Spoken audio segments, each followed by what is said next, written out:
आषाढी एकादशीच्या पूर्वसंध्येला या ठिकाणी सर्व मानाच्या पालख्या या पंढरपुरामध्ये दाखल झालेल्या आहेत। आपण बघू शकतो लाखोचा जनसागर या ठिकाणी उसळलेला असून वारकऱ्यांच्या भक्तीचा महापूर या ठिकाणी आलेला आहे आणि मजल दर मजल करत या ठिकाणी कोणी महिन्याभरापासून कोणी 17 ते 18 दिवसापासून संत श्रेष्ठ निवृत्तीनाथ महाराजांची पालखी ही गेल्या महिन्याभरापासून, ज्ञानोबा माऊलींची पालखी 17 दिवसापासून, त्याचप्रमाणे जळगाव येथून मुक्ताईनगर येथील आदिशक्ती मुक्ताबाईंची, सोपान देवांची, एकनाथ महाराजांची, संत तुकाराम महाराजांची या सर्व मानाच्या पालख्या या पंढरपुरामध्ये दाखल झालेल्या आहेत आणि यासोबतच या पालख्यांमध्ये आलेले लाखो वारकरी म्हणजे एक माहेरच्या पांडुरंगाला भेटण्यासाठी आलेला हा लाखोचा जनसमुदाय आषाढीच्या पूर्वसंध्येला आज पंढरपुरामध्ये दाखल झालं।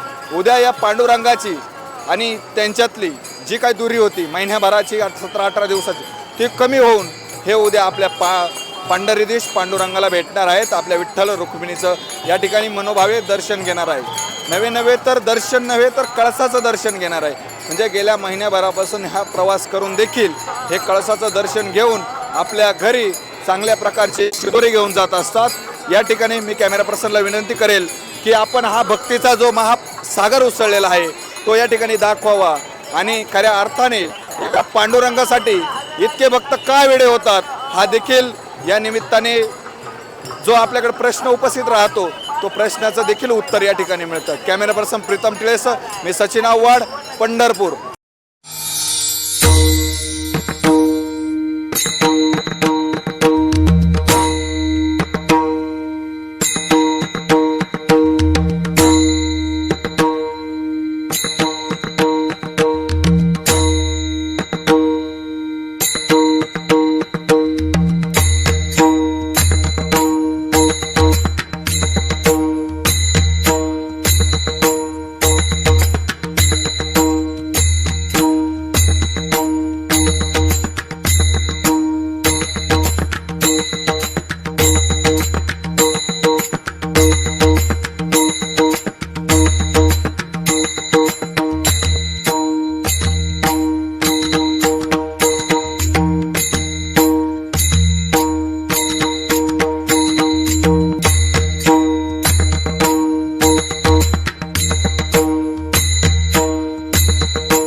याची देही याची डोळा, अनुभवूया निवृत्तीनाथांच्या संगे पांडुरंगाचा सोहळा। उत्तर महाराष्ट्र न्यूज नेटवर्क प्रस्तुत आनंदवारी।